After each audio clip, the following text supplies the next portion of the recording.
Percaya, dalam rumah tangga tidak mungkin satu rumah tangga tidak ada masalahnya. Ini nasihat buat pengantin baru. Tidak mungkin. Tidak mungkin. Mau pengantin aja sudah banyak masalah. Oh, hakim kok menikah dengan adiknya presiden. Memang ada apa? Memang ada apa? Jodohnya orang kok cemburu? Saya aja mau kalau masih ada. Ada apa? Itu belum nikah aja sudah banyak masalah. Apalagi sudah menikah, tambah banyak masalah pasti, Pak.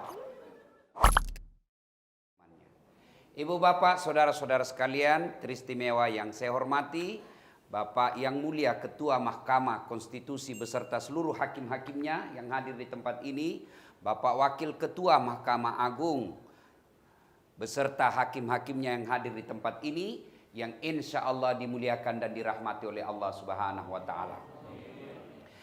Di sudut pasar kota Madinah ada orang Yahudi, tunanetra. Apa kerjanya? Teriak-teriak, Pak.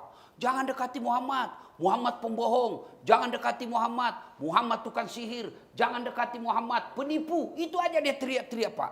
Yahudi, tunanetra, minoritas di Madinah waktu itu. Itu aja kerjanya. Muhammad tukang sihir, Muhammad pembohong, Muhammad pendusta, jangan dekat dia, nanti kau disihirnya. Lama, setelah teriak-teriak, 3 hari setelah wafatnya Rasulullah, 3 hari setelah wafat Rasulullah, datanglah Umar bin Khattab, Abu Bakar Siddiq kepada anaknya, yang tak lain adalah istrinya Rasulullah Sallallahu Alaihi Wasallam. Beliau berkata kepada anaknya, "Nakku, apalagi kebiasaan Nabi yang belum kulakukan sampai sekarang ini." Kata istri beliau, Aisyah, istri Nabi, "Pak, ada satu kebiasaan Nabi yang Bapak belum contoh." Apa itu? Di sudut pasar ada tunanetra yang tiap hari Nabi datang menyuapnya. Datanglah Abu Bakar, dia pergi menyuapi itu. Kan tunanetra. Begitu disuapi, langsung dia tepis, "Pak, siapa kamu? Kok lain caramu? Kasar sekali. Siapa kamu? Kau bukan yang menyuapi saya selama ini. Siapa kamu ini?" Bayangkan, dia tahu bedanya cara menyuapinya. Dia bilang, "Ya, memang bukan yang menyuapimu selama ini. Saya sahabatnya orang yang menyuapimu selama ini. Saya Abu Bakar Siddiq." Lalu dia berkata, "Mana yang menyuapi saya selama ini?" "Dia sahabatku wafat. Dialah Muhammad Sallallahu Alaihi Wasallam, Nabi junjungan kami." Apa kata si Yahudi tadi ini yang teriak-teriak tukang tipu, Muhammad tukang sihir? Menetes air matanya. "Andai saja saya tahu dari awal, saya telah lama memeluk agamanya. Saya menyesal tidak sempat berterima kasih kepadanya. Dia sudah meninggal dunia. Itulah halal bihalal." Suatu kali Nabi ke masjid. Ada buser dibayar sama Abu Jahal. Andai saja sekarang yang zaman, maka ini buser namanya. Buser rupiah. Apa tugasnya? Abu Jahal bilang, "Kau teror mentalnya Muhammad. Teror mentalnya. Gimana caranya? Terserah kau deh. Yang penting bagaimana supaya dia terteror." Nabi pergi sholat subuh. Sholat subuh beliau. Ya kira-kira sama Prof. Samsam Ngandro. Pergi ke masjid. Tiba-tiba dari atas lantai 2 apartemen, ini si buser ludahi. Kena kepalanya Hakim Agung. Masya Allah. Hakim Agung kena ludah kepalanya. Padahal itu ada pensiunnya. Pasti tersinggung berat, Pak. Tapi apa Nabi tersinggung? Tidak. Nabi tersenyum melihat ke atas dan berkata, kalau bahasa di Makassar, salah tempat ludahmu, bos. Tapi tidak apa-apa, kepala aku dikena. Don't worry, be happy. Tidak ada dalam hadis, kalau be happy Bapak tidak bakal ketemu itu. Itu bahasanya dasar latif. Nabi tersenyum. Besok lewat lagi Nabi. Diludahi lagi. Nabi tetap tersenyum. Tidak apa-apa. Hari ketiga demikian. Hari keempat, Pak, Nabi lewat. Mana ini langgananku? Biasanya ada ludahi saya. Nabi sholat, selesai sholat. Nabi tanya, kau tahu si fulan?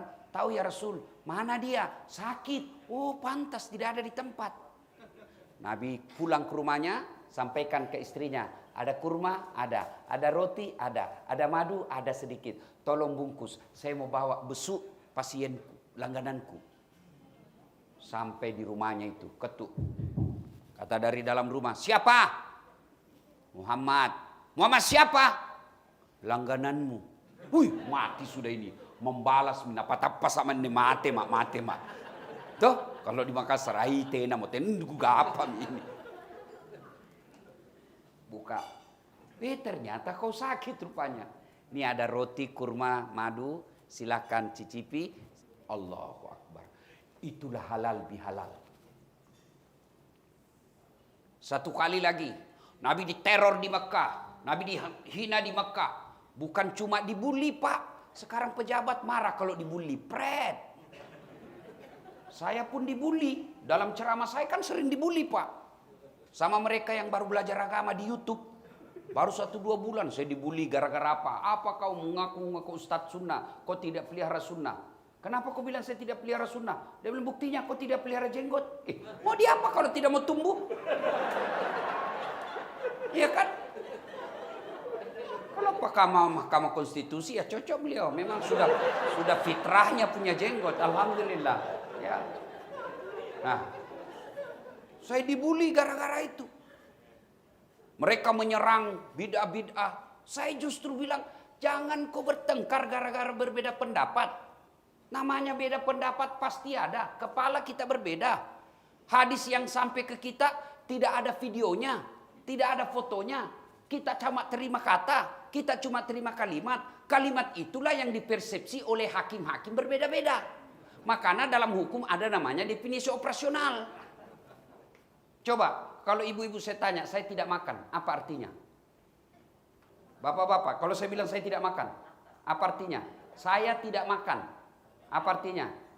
Kenyang, apa lagi artinya? Puasa, apa lagi artinya?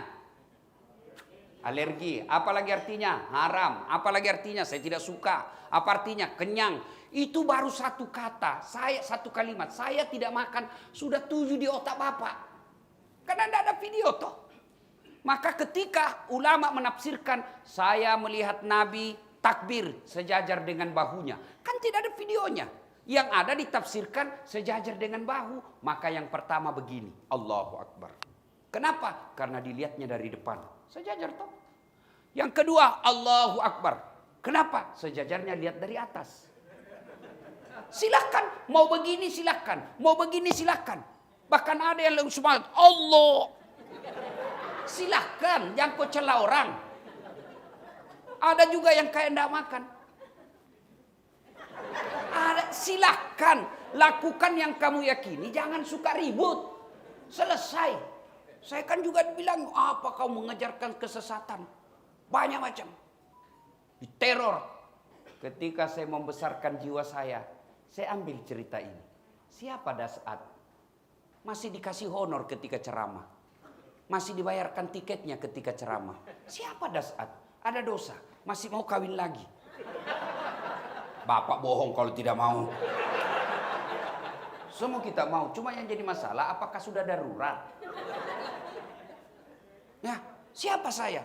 Nabi, manusia pilihan, tidak ada dosanya. Yang namanya selalu digandengkan dengan nama Allah. Sebut Allah, pasti Muhammad berikutnya. Apa dibully? Bukan lagi dibully bos, mau dibunuh. Beberapa kali uji coba pembunuhan. Dan siapa yang lakukan? Pamannya sendiri. Begitu ingat kisah ini, lapang dadah saya. Hilang saya punya dendam. Nabi sampai karena diteror di Mekah. Nabi pergi mencoba-coba cari simpati ke kota namanya Taif. Sampai di Taif, apa reaksinya orang di sana? Nabi dilempari Pak. Siapa yang lempari? Anak-anak remaja. Dilempar Pak. Sampai luka pelipis beliau. Sampai keluar darah. Datang bala bantuan. Bala bantuannya Pak. Bukan Densus. Bukan Kopassus. Siapa? Malaikat. Dipimpin oleh Jibril. Lalu Jibril berkata, ya Muhammad, sudah keterlaluan orang-orang Taif ini. Saya diutus oleh Allah untuk menolongmu. Kau berdoa saja, saya angkat ini gunung, saya hancurkan masyarakat Taif sehancur-hancurnya. Kira-kira kalau Bapak Hakim Agung didawari penentuan begitu, dihina selama ini, didemo, dilempar dia, dilemparin kursi, datang, tembak, lu ratakan. Tapi apa Nabi? Jawaban, tidak. Jibril, kalau Allah ingin mendengar doaku hari ini, saya minta kepada Allah, ya Allah, beri hidayah mereka. Berikan mereka hidayah. Dia lakukan itu karena dia tidak tahu apa yang saya bawakan. Kalau bukan dia yang beriman kepadaku, saya doakan anak cucunya yang akan beriman kepadaku. Allahu Akbar. Ternyata doa Rasulullah kabul. Sampai detik ini di Taif, tak satu pun manusia yang ada di sana yang tidak beriman kepada Muhammad sallallahu alaihi wasallam. Itulah halal bihalal. Jangan sampai halal bihalal tiap tahun sesama hakim agung musuhan gara-gara pemilihan ketua misalnya. Masya Allah. Jangan sampai kita dendam kepada pegawai kita di kantor hanya karena salah protokoler.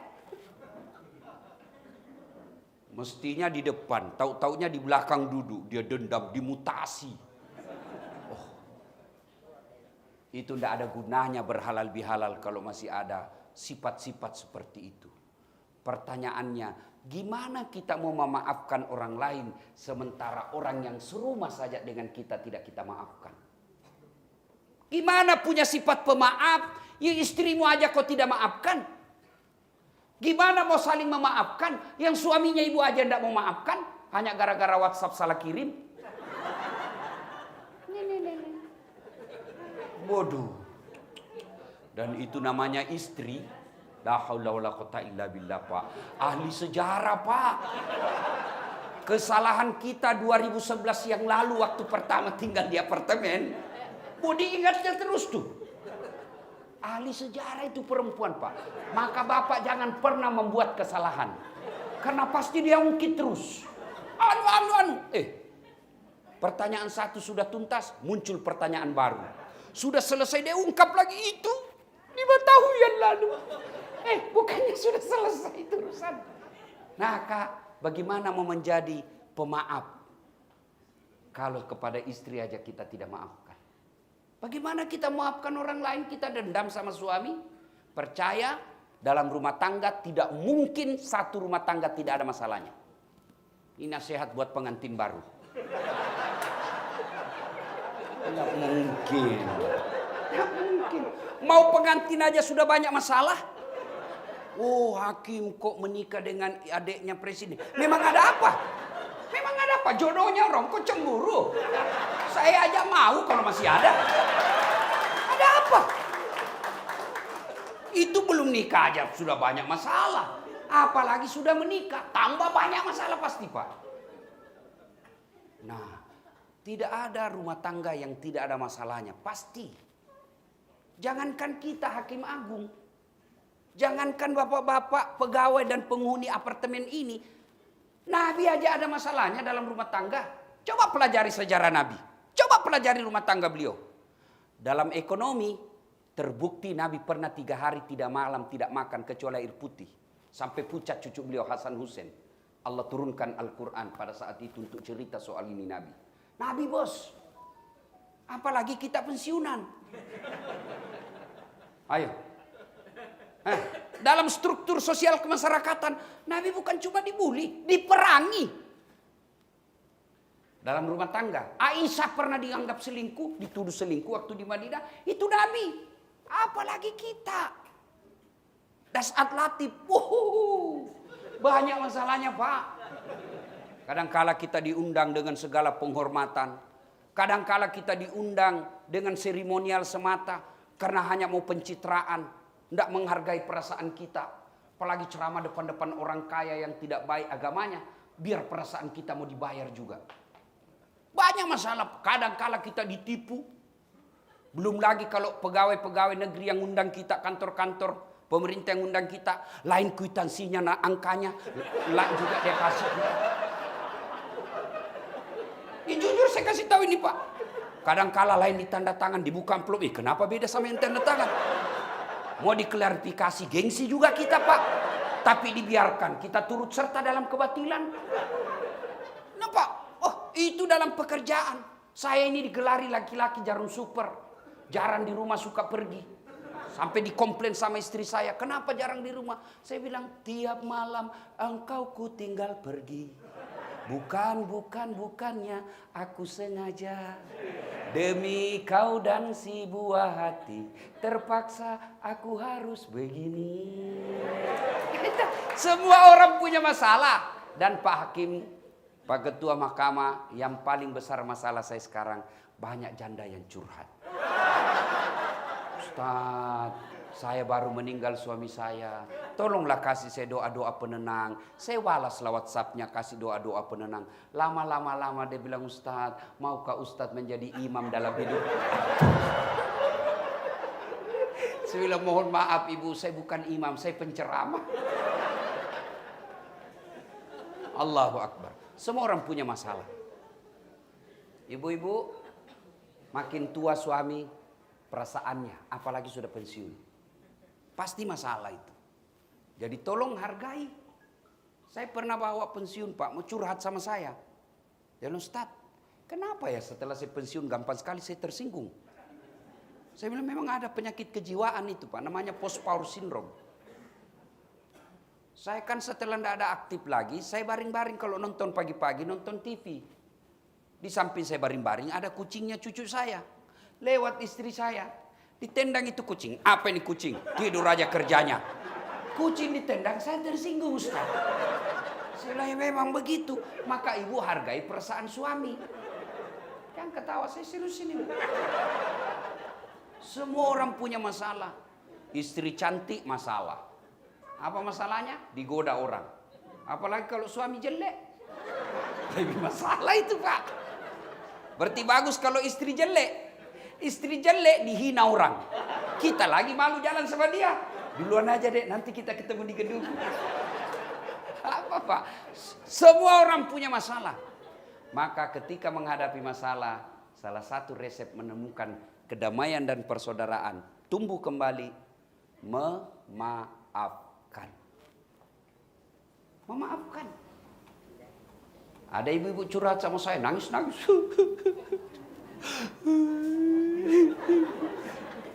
Ibu kalau dia curhat Pak, rumusnya jangan dibantah.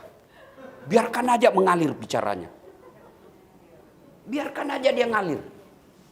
Sudah, Ustaz, aku sangka suami saya begitu Ustaz. Saya biarkan. Lama saya bilang, Bu, sudah berapa tahun berkeluarga Bu? Alhamdulillah sudah lebih 40 tahun Ustaz. Sudah ada cucu saya.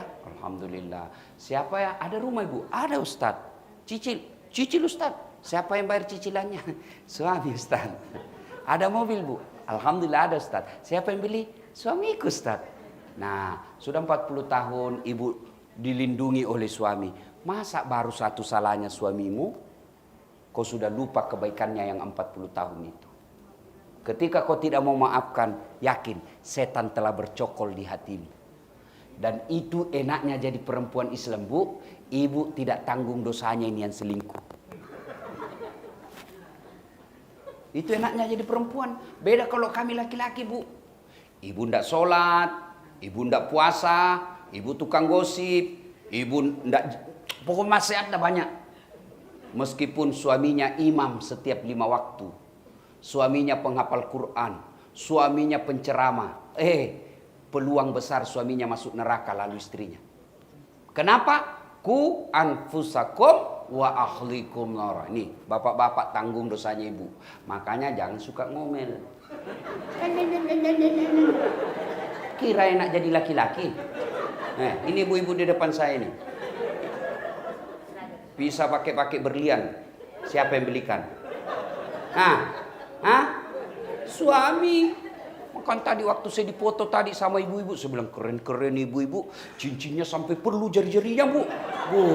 Itulah jasa-jasa suami. Coba kalau tidak ada suamimu ibu, kau masuk di sini? Enggak. Masuk dalam organisasi Gasturi, Garis Tua Republik Indonesia. Makanya ibu bersyukur. Jadi kalau ada salah suami, maafkan. Begitu juga bapak-bapak. Ada salahnya istrimu, maafkan. Karena tidak gampang jadi istri. Bapak pikir gampang jadi istri. Dia tinggalkan ibu bapaknya di kampung. Padahal ibu bapaknya lagi sakit. Dia ikut di apartemen ini. Kadangkala kita sakiti. Kadangkala kita hianati. Kadangkala kita kasari. Dia mau melapor ke ibunya, dia tidak mau. Dia mau cerita tapi dia malu. Dia tanggung sendiri penderitaan di jiwanya. Untuk apa? Agar selamat rumah tangganya. Bukan karena sayang sama bapak. Tapi dia pikirkan anaknya. Bukan dia pikir dirinya. Kalau ini suaminya, dia bilang, sudah bukan sakaratil maut. Iya toh ibu? Iya. Iya. Makanya maafkan ketika istri ada salah. Karena tidak gampang jadi istri. Bapak, saya tanya. Pernah bapak-bapak rasakan penderitaan sebagai istri? Ada 3 yang bapak tidak langsung memikul meskipun bapak ketua Mahkamah Agung. Apa? Hamil. Bapak pernah hamil? Ibu-ibu masih ingat? Masih ingat waktu hamil? Waktu hamil pernah tidak ibu tengkurap? Ibu pernah tengkurap waktu hamil? Tuh Pak Hakim, 9 bulan ini ibu tidak tengkurap. Tahan. Bapak 1 bulan aja tidak tengkurap, pusing. Itulah hebatnya perempuan. 2, melahirkan. Bapak pernah lihat istri melahirkan? Saya waktu lihat istri saya melahirkan, bahkan saya bantu persalinannya. Saya ikut bantu. Saya bilang, Bu, karena dia repot kan pertama. Dan istri saya ngotot, tidak mau pakai operasi. Dia mau melahirkan secara normal, alami, supaya dia rasakan menjadi ibu. Wah, dia kata dokter, tidak bisa. Harus di apa? Di vakum.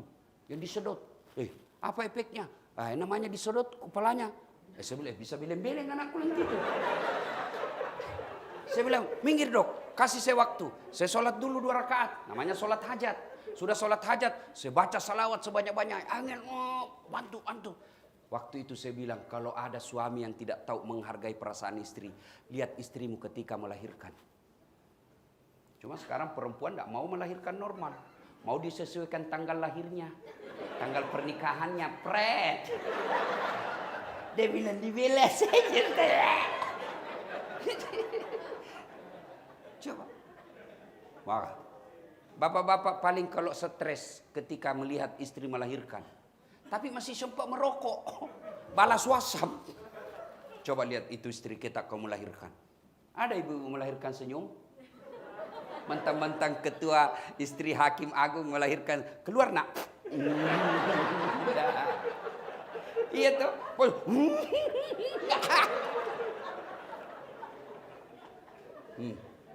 3. Bapak pernah merasakan menyusui?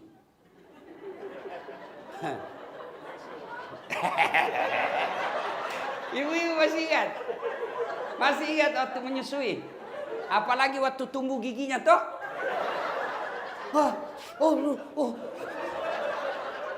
Ada enggak kira-kira ibu menyusui?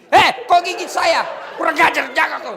Enggak, dibujuknya itu aduh udah, lepas kau nak. Aduh. Siang anaknya, malam bapaknya. Itulah Pak. Maka ketika istrimu di rumah cerewet, fitrahnya itu cerewet. Ngomel fitrahnya itu, maafkan.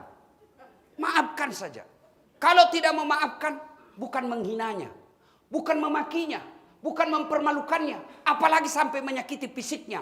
Itu bencong itu suami yang begitu. Gimana caranya? Pisahkan dia baik-baik. Islam kasih jalan keluar. Kalau tidak ada ketentraman jiwa dalam rumah tanggamu. Karena tujuan pernikahan Quran itu menemukan ketentraman jiwa. Dalam rumah tangga ternyata tidak ada ketentraman jiwa. Maka tidak usah kau pertahankan. Allah kasih pilihan. Apa? Kau pisah baik-baik. Ini kita lihat di apartemen bertengkar. Siang malam bertengkar. Hamil lagi.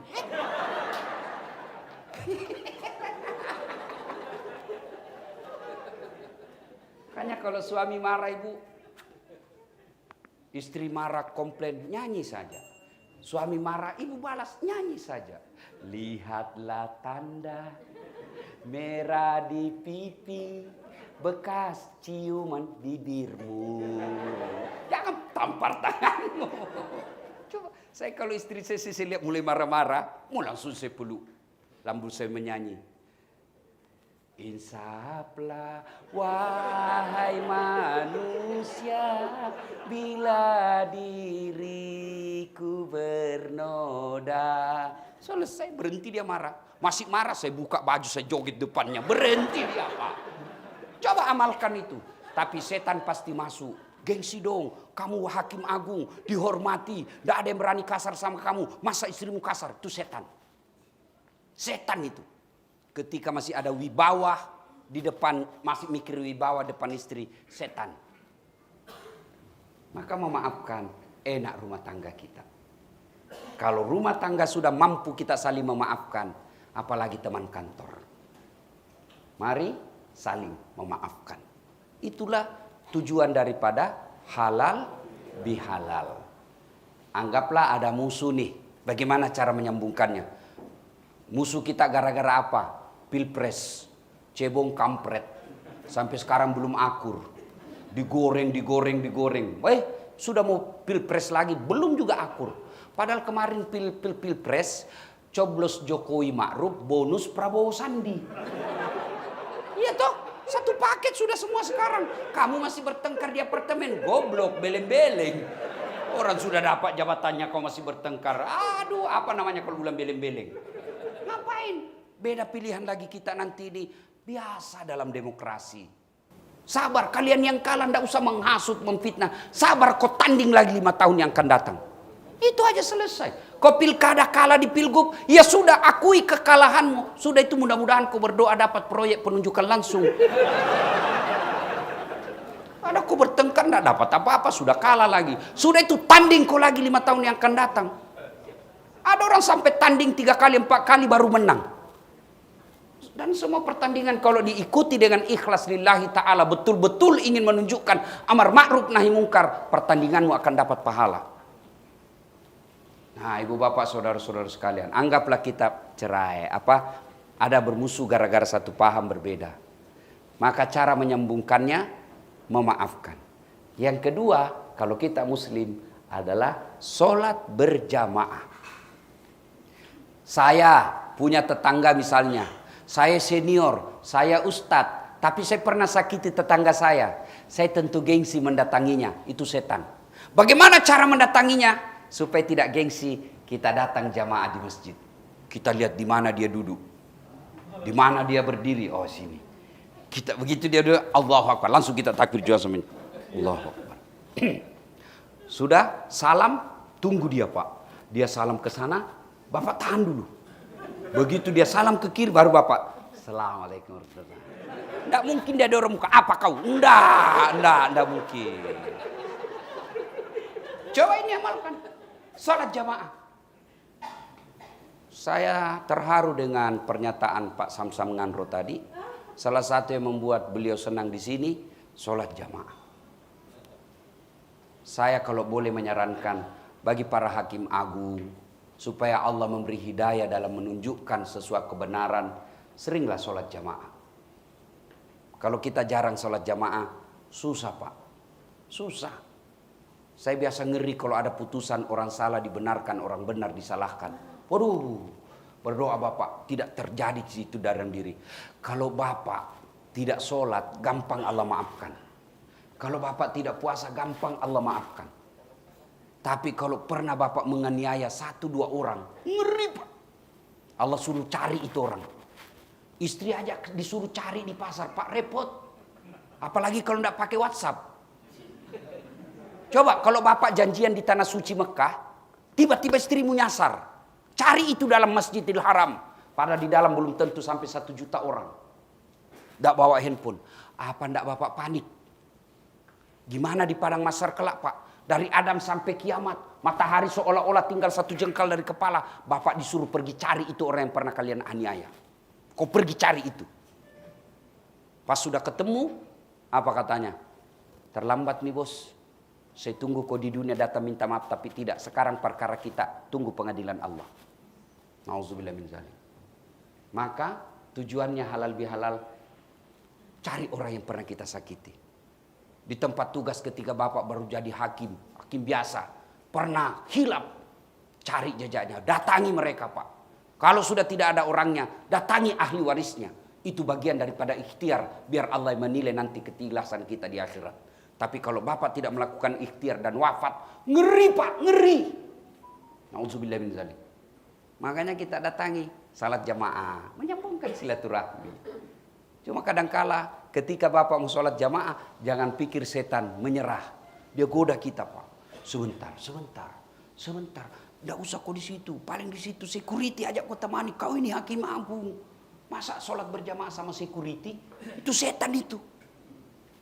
Setan itu. Datang, enggak usah. Itu setan. Nah, itu hebatnya sholat jamaah. Banyak pahala dan kemuliaan. Apalagi yang sudah muka-muka sakaratil maut, Pak. Sudahlah, sholat jamaah di masjid. Ada juga orang sudah mau dekat MPP. Ustaz, 1 tahun lagi saya pensiun. Alhamdulillah saya sudah beli kebun di kampung. Saya bisa berkebun nanti. Alhamdulillah Ustaz, saya sudah punya ruko tempat-tempat saya dagang nanti. Keliru bos. Ustaz, sebentar lagi saya pensiun. Ya ada masjid saya bangun di kampung. Kecil-kecilan dari gaji saya selama ini. Mudah-mudahan nanti ada bilik-bilik saya di situ. Saya di situlah berjamaah 5 waktu. Itu cita-cita yang hebat. Sudah di dunia hakim agung. Di akhirat nanti menjadi penghuni pertama dilindungi di padang mahsyar. Bapak tahu enggak di padang mahsyar ada 7 golongan orang dilindungi. Yang pertama, masuk ruang VIP, dilindungi sambil ngantri tinggal menunggu antrian panggilannya. Kan dari Adam sampai kiamat, Pak. Berapa triliun manusia dipanggil satu-satu, kan cuma 1 loket. Beda ketika kita vaksin kemarin, 7 loket. Itu pun ngantri sampai tengah hari. Ngantri ada penyanyi, ada kue dikasih, ber-AC ruangan. Kita masih jengkel ketika ada yang didahulukan. Padang mahsyar 1 loket, Pak. Sambil Bapak menunggu, Allah sediakan ruang VIP. Dan di dalam ruang itu ada 7 orang manusia yang dilindungi. 1 di antaranya imamun adil, para hakim. Tidak dikatakan para ulama. Hakim agung, Pak, di dalamnya. Pemimpin yang adil. Dan kami, kalaupun akhirnya masuk surga, masih ngantri dibanding ketua Mahkamah Konstitusi. Kenapa Ustadz? Kalau malaikat Allah katakan masukkan surga ulama dari Indonesia. Berapa ulama Indonesia, Pak? Ulama Jawa Barat, Jawa Timur, itu Sulawesi, Papua, Nusa Tenggara. Berapa juta ulama ngantri? Kalau malaikat Allah katakan masukkan surga ketua Mahkamah Konstitusi, tidak perlu ngantri, Pak. Sendiri dia, Pak. Masuk. Iya toh? Nah, ibu bapak saudara-saudara sekalian, datang sholat jamaah. Keutamaan sholat jamaah luar biasa. Saya pernah lihat orang, Pak, berjam-jam sakaratil maut. Tiba-tiba saya datang, dapat informasi. Wih, madangi, bahasa Bugis. Lo komitai, pergi kau lihat. Saya pergilah dia. Begitu saya masuk rumahnya, Pak, seolah-olah bangun dari tidurnya. Ada Ustaz Dasad, silakan masuk. Nak, bikinkan air panas. Saya istirahat dulu Ustaz ya. Allahu Akbar. Dia tahu dia ajal menjemput. Siap, dia sudah mandi. Dia wudhu, pakaian bersih. Salah satu amalannya, Pak, tidak pernah lepas salat jamaah setelah pensiun. Dia pensiun ada Telkom. Maka salat jamaah. Mudah-mudahan pulang halal bihalal. Mulai besok Bapak pelihara salat jamaah. Kalau tidak bisa 5 waktu, ada dalam 1 waktu dalam sehari. Kalau tidak bisa di musholla, di ruang kerja kita, karena meninggalkan pekerjaan juga tidak boleh terlalu lama. Oke, kita salat jamaah dengan staf kita. Jangan pernah lalaikan salat jamaah. Cuma kadang-kala yang membuat kita malas ke masjid, kalau manajemen masjid tidak bagus. Ada kekeliruan pengelolaan manajemen masjid sekarang ini. Dia bangga kalau saldonya ratusan juta. Saya baca papan saldo 300 juta lebih. Honorarium khotbah Jumat 250.000. Aduh. Itu masih ada Pak, masih ada itu Pak. Ngapain kau simpan 300 juta itu? Tambah honornya mau balik. Ini kadang-kala kita Pak lebih menghormati artis daripada mau balik. Coba lihat perlakuan kita kalau ngundang artis Pak. Dimuliakan. 3 orang datang. Kasih bisnis kelas. Hotel bintang 5. Di perjalanan dari bandara ke tempat acara dikawal tentara polisi. Datang di situ dia cuma kasih kau alamat palsu. Kelihatan dadanya, kelihatan pahanya. Nggak juga dikasih pegang-pegang Pak, dikasih geles.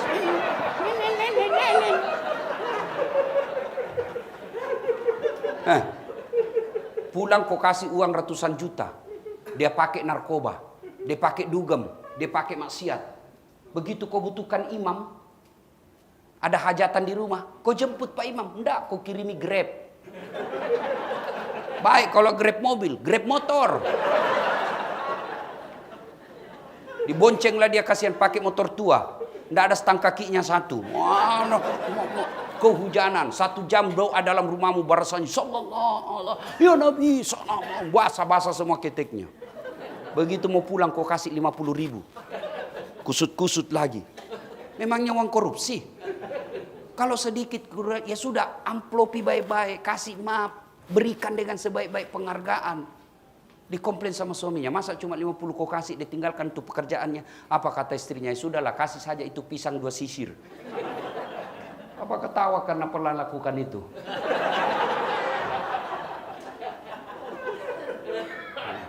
Datanglah berjamaah di masjid. Berjamaah di masjid. Insyaallah. Persiapan. Bapak sudah dapat keberkahan halal bihalal kalau besok mulai sholat jamaah. Supaya orang sholat jamaah dengan baik, kelola musola dengan sebaik-baiknya. Hadirkan penceramah, masukkan semua Muhammadiyahnya, NU-nya, masukkan. Penceramahnya, ada masjid saya Pak, alhamdulillah, dari YouTube saya sudah bangun beberapa masjid. Jadi kalau Bapak nonton YouTube saya, Bapak tidak klik, tidak skip itu iklan, itu Bapak bangun masjid. Seingat saya semenjak ada YouTube saya baru pertama ngambil $2, selebihnya enggak saya ambil. Saya jadikan masjid dan markas kader ulama. Doakan mudah-mudahan terkabul secepatnya. Saya di Makassar membuat markas kader ulama. Ada cucunya ketua mahkamah, Ustadz saya mau anak saya bisa ceramah seperti Das'ad. Sini saya kursus 6 bulan, bukan pesantren. Ibaratnya kursus 2 bulan sudah lepas. Ustadz ada anak saya yang ngaji pintar, hafalannya 1 juz, tapi saya mau dia bisa cermahkan itu yang 1 juz. Sini, ada di situ. Kelasnya ada 3. Pertama kelas multimedia. Bagaimana dia berdakwah di medsos. Karena dakwah di medsos jauh lebih banyak jangkauannya daripada di mimbar. Kalau saya ceramah di sini paling yang hadir 200. Tapi begitu saya post di IG saya post di YouTube saya, dalam 1-2 jam sudah ratusan ribu orang yang nonton. Nah ini sini, saya ajari kau dakwah di medsos. Namanya kelas multimedia. Yang kedua ada kelas namanya public speaking. Bagaimana kau ceramah, kau hantam orang tanpa kau sakiti perasaannya. Gaspol tapi dia merasa nyaman aja. Bukan? Karena dakwah itu mengajak. Gimana orang mau datang kalau kau maki-maki? Kasar mulutmu. Gimana? Enggak masuk akal saya Pak. Kalau ada pendakwah motor, mulutnya kotor. Gimana ceritanya? Padahal Nabi ketika sampai ke Madinah ada 5 perintahnya. 1 diantaranya ahsin kalam. Haluskan tutur katamu. Dan yang ketiga ada kelas adab. Saya ajari. Meskipun kau sudah hafal Quran, hafal hadis, hebat kajinya, tapi adabmu tidak ada, kalian 0 di hadapan Allah. Puncak dari semua ilmu adalah adab. Itulah sebabnya Nabi diutus liutammimal makarimal akhlak, memperbaiki akhlak manusia. Kalau cuma cerdas, kau tidak kalah itu Google. Kau cerdas, tapi apa bedanya kita dengan Google? Kita punya adab, pandai tersenyum. Nah itulah, ibu bapak saudara-saudara sekalian, hidupkan sholat jamaah, kelola masjid dengan baik, ya, kasih sejuk. Hari Jumat, Kamis kita ajak penghuni asrama ini, apartemen ini, kita mulai ajak, ayo sahur bareng. Masjid yang sediakan sahurnya. Ayo buka bareng. Mau buka, mau puasa benaran atau pura-pura puasa. Ayo buka di musola. Supaya apa? Duitnya orang tidak jadi saldo, tapi menjadi darah daging orang yang soleh. Sehingga duit orang itu mengalir selama orang soleh yang menikmati duitnya itu berdarah dagingnya dipakai sujud beribadah kepada Allah. Jangan jadikan saldo, karena ketika saldo tidak jalan amalnya orang. Nah, berikutnya untuk menghidupkan silaturahmi paling efektif menurut qari yang Al-Quran baca tadi, satu diantaranya adalah alladzina yunfikuna fis sarai wad dharra. Belanjakan hartamu, sedekah. Bu, saya tidak tahu ibu-ibu, biar dia sudah marah sama saya, pernah salah sama saya, dan dia datang minta maaf, disertai dengan berlian, langsung saya bilang, saya sudah lupakan semua dosa-dosamu, mari itu berlian. Maka ketika Bapak mau menyambungkan kembali persaudaraan, sedekahlah. Dan sedekah itu tolak bala. Dan sedekah itu memperpanjang umur. Apa maksudnya panjang umur? Panjang umur bukan 100 tahun. 100 tahun susah Pak, tidak ada lagi enaknya Pak. Saya lihat ada orang sudah lebih 90 tahun, kulitnya ada itu Pak, melepuh. Nah, panjang umur adalah meskipun sudah wafat, orang masih mengenangnya. Dan biasanya itu orang dermawan. Kalau orang pelit, jangankan wafat Pak, masih hidup aja orang doakan sial. Lewat mobil ya mudah-mudahan tabrakan. Pelit betul. Tidak ada orang suka orang pelit itu Bu. Demi Allah, tidak ada orang suka orang pelit. Bahkan orang pelit sekalipun tidak suka sama orang pelit. Itu jelek, itu pelit Pak. Iya toh? Iya Pak. Sedekahlah. Ibu-ibu, mohon maaf Ibu. Ini yang banyak semua berlian-berliannya. Kalau Ibu wafat, siapa yang pakai berliannya Bu? Anak, bukan, istri kedua. Pasti kawin lagi suami, pasti. Pak Ketua, izin. Istri saya dengar ceramah saya ini. Lalu dia bilang, Ustadz, jadi kalau saya meninggal nanti kamu mau kawin lagi? Saya bilang, kau sini sayang, kau duduk di sini. Saya bilang, sayangku, jangankan kau meninggal, kau masih hidup saja. Saya selalu berpikir kawin lagi. Apalagi kalau kau sudah mati.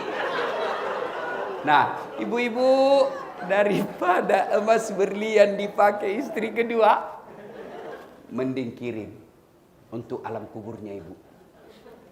Ustadz, saya mau terang kuburku nanti dia lagi.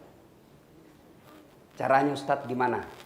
Bayarkan listriknya masjid di kampung tiap bulan. Tidak seberapa. Itu sudah ada listriknya Ibu. Ustadz, saya mau punya spring bed nanti di kuburku Ustadz. Berikan spring bed anak-anak penghafal Quran di pondok. Insya Allah, Allah pasti jamin kuburmu nanti pakai spring bed. Tapi kalau pelit, wih. Begitu Ibu datang, dia bilang, malaikat sudah lama aku tunggu kau. Sedekahlah, sedekah. Pandai-pandailah menyikapi harta. Ada orang kaya Pak, Masya Allah. Allah kasih rezeki berlebih. Allah tidak larang Bapak jadi kaya. Allah cuma larang at-takazur. Memperkaya diri lalu lupa akhirat. Itu goblok namanya Pak.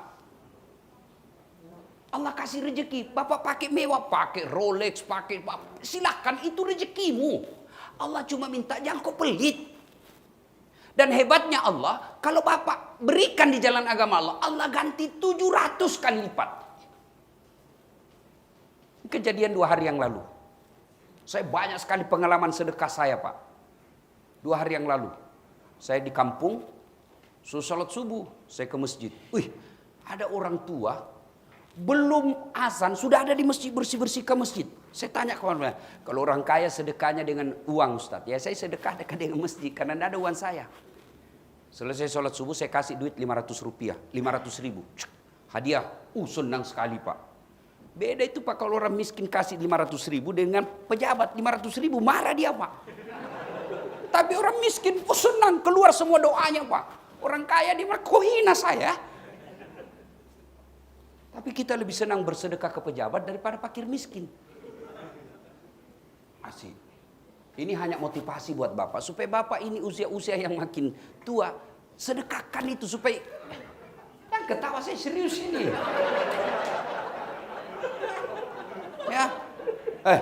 Sampai saya warung kopi. Itu kelebihan saya di Makassar, Pak. Banyak temanku. Saya tidak banyak uang, tapi banyak temanku. Temanku yang banyak uangnya. Saya masuk warung, begitu biasa. Kalau ke saya warung kopi, pasti saya gratis. Saya tadi masuk warung makan, tidak tahu apa namanya itu warung makan. Saya baru datang, ada Assalamualaikum Ustaz. Dalam hatiku, aman lagi nih. Saya bilang sama kameramen saya, pesan kok yang mahal-mahal, pasti bukan kita yang bayar. Masya Allah. Saya sampai warung kopi, begitu saya masuk, ada yang teriak, teman saya mahasiswa. Saya bilang kalau ini, ada yang lebih di dalam, ada Ustaz, Assalamualaikum. Pengusaha. Saya lebih aman di sini. Saya bilang, kau duduk di sini hasilnya bagi rata. Saya di situ dulu. Allahu Akbar. Saya belum makan. Ustaz lama tidak ketemu. Keluar dompetnya. Kasih saya dolar. Beberapa lembar. Berkali-kali lipat dari yang saya keluarkan subuh. Allah pasti ganti, Pak. Percaya itu. Banyak sekali pengalaman. Coba deh Bapak catat. Bukan mau ria. Tapi untuk meyakinkan bahwa ternyata betul Al-Quran. Saya ganti 700 kali lipat. Bapak coba sedekah besok. Tunggu beberapa saat. Allah pasti ganti. Sedekahlah. Jangan terlalu pelit. Ada orang, Pak, diberi kekayaan. Akhirnya Alhamdulillah anaknya dikirim ke luar negeri. Sekolah favorit yang miliaran duitnya habis. Untuk sarjana. Pulang. Tidak cukup sampai di situ menyayangi anaknya. Apa? Dinikahkan lagi dengan pesta pernikahan. Miliaran juga duitnya habis. Sudah itu dibelikan lagi hadiah pengantin. Mobil yang ratusan juta lagi harganya. Dikasih lagi rumah yang harganya miliaran. Lahir lagi anaknya. Kita lagi yang ngurusi cucunya. Itu rezekinya anak keturunanmu. Allah marah? Tidak. Allah larang? Tidak. Tapi kalian keliru. Kalau anakmu kau bisa ongkosi miliaran. Tanpa kau pernah membangun rumah ibadah untuk akhiratmu. Anak yang diongkosi sampai miliaran. Iya kalau dia ingat kita, Pak. Kalau meninggal dia ingat kita. Anak kita ingat. Tapi istrinya yang. Bapakmu terus. Sudah mati bapakmu terus. Hancur kita, Pak. Ada di sini bapak-bapak takut sama istrinya. Ada. Berhenti kau jadi laki-laki. Apa mau takut sama istri? Jadi kau Ustaz tidak takut sama istrimu. Demi Allah saya tidak takut sama istri saya. Cuma istri saya lebih berani. Masalah juga, Pak. Ngamuk istri kalau marah, Ustaz. Nggak apa-apa kalau ngamuk. Dia pecahkan piring, Ustaz. Pecahkan satu lusin. Dia pecahkan gelas. Pecahkan semua. Kenapa? Piring gelas boleh dibeli. Harga diri sebagai suami tidak boleh diinjak-injak istri. Takbir! Itu ilan takbir yang takut sama istrinya.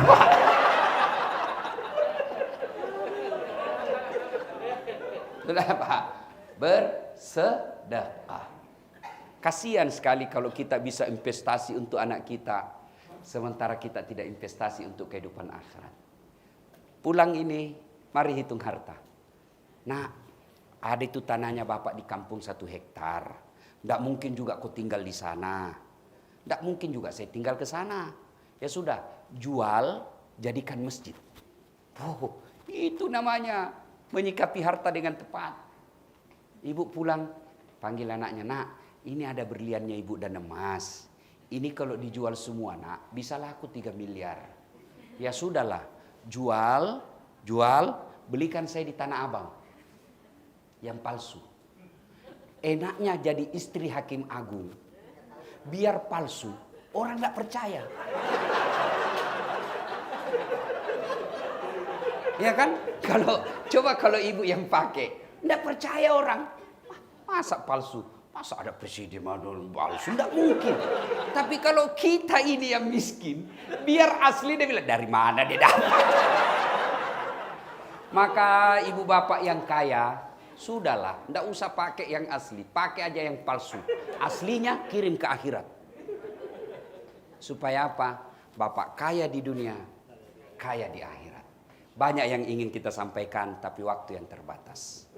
Makna terpenting dari halal bihalal, wa'tasimu bihablillahi jami'aw wa la tafarraku. Berpegang teguhlah engkau kepada tali persaudaraan agama Allah, dan janganlah engkau bercerai-berai. Innamal mu'minuna ikhwah. Sesungguhnya orang Islam itu bersaudara.